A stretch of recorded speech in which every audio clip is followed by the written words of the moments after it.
राज्यसभा चुनाव के लिए चुनावी अखाड़ा सज चुका है और वोटिंग शुरू हो गई है 9 बजे से। अब कांग्रेस के विधायक भी वोट कास्ट करने के लिए विधानसभा पहुंच चुके हैं और यहीं से अब तस्वीर धीरे धीरे साफ होनी शुरू हो जाएगी। आप देखिए, नेता प्रतिपक्ष भूपेंद्र सिंह हुड्डा भी पूरी तरह से आश्वस्त हैं कि जीत उनकी होगी, लेकिन चुनाव परिणाम बताएगा कि क्या रहेगा। कांग्रेस के तमाम विधायक पहुंचे हैं। कुछ विधायक, क्योंकि मोहम्मद इलियास बीमार हैं, तो वो अपनी कार से पहुंचे। चंद्रमोहन बिश्नोई के बारे में जानकारी कि वो नेता प्रतिपक्ष भूपेंद्र सिंह हुड्डा के साथ पहुंचे हैं। पंचकुला से रवाना पहले हो गए थे। फिर बाकी विधायकों को टेम्पो ट्रैवलर से यहां लाया गया भूपेंद्र सिंह हुड्डा के निवास से विधानसभा में। गहमा गहमी यहां पर है और गहमा गहमी के बीच में आज शाम को चुनाव परिणाम क्या निकल कर आता है, इससे सिर्फ चुनाव परिणाम मत कहिएगा, इससे आप ये भी समझिएगा कि हरियाणा की राजनीति की दशा दिशा राज्यसभा का चुनाव तय करेगा। क्योंकि बहुत हो चुका खेला इससे पहले, लेकिन आज अगर खेला होता है तो फिर जाहिर तौर पर कुछ बड़ा एक्शन भी लिया जा सकता है कांग्रेस के लिए।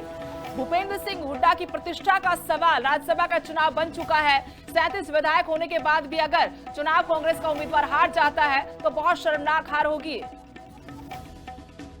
वो देखना अहम रहेगा। वीडियो जर्नलिस्ट रविंद्र के साथ Inder Sidhu, living India news, Chandigarh. हमारी सहयोगी इंदर लगातार वहां से अपडेट हमें दे रही है। पल पल की जानकारी, पल पल की तस्वीरें जो वहां पर घट रही है, बदल रही हैं, वो हम तक पहुंचा रही है। विधानसभा से, हरियाणा विधानसभा में वोटिंग के लिए ये देखिए टेम्पो ट्रैवलर यहां पहुंची है। इसमें कांग्रेस के तमाम विधायक हैं। जस्सी नरेश सेलवाल को आपने देखा टेम्पो ट्रैवलर से उतरते हुए, और ये बड़ा डर क्योंकि कांग्रेस को है कि क्रॉस वोटिंग ना हो जाए। तीसरे उम्मीदवार का जीतने का मतलब यह है कि कांग्रेस में क्रॉस वोटिंग हुई। निर्दलीय आईएनएलडी के भी अगर विधायक मिल जाते हैं बीजेपी के बाकी विधायकों के बाद, 17 विधायकों के बाद, तब भी जीत के लिए सतीश नांदल को 9 और विधायकों के वोट चाहिए। तो 9 और विधायक कहां से आएंगे? जाहिर तौर पर कांग्रेस से आएंगे। मेरी सहयोगी इंदर लगातार हरियाणा विधानसभा परिसर से हमारे साथ जुड़ी हुई है। इंदर, क्या अपडेट है? क्या हरियाणा कांग्रेस के सभी विधायक 37 के 37 विधायक वोटिंग के लिए पहुंच गए हैं? बघेल साहब को संगठन की बड़ी समझ है और इसीलिए यहाँ पर सह प्रभारी हैं। ये 37 विधायक हैं, 31 की जरूरत है। पहले 2016-2022 का जो चुनाव है उस तरीके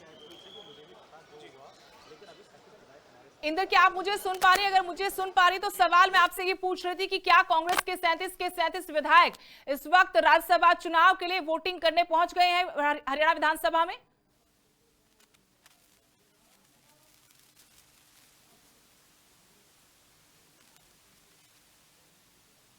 इसलिए आपको हिमाचल किया गया। भाजपा केवल अफवाह फैलाती है, भाजपा का काम है अफवाह फैलाना।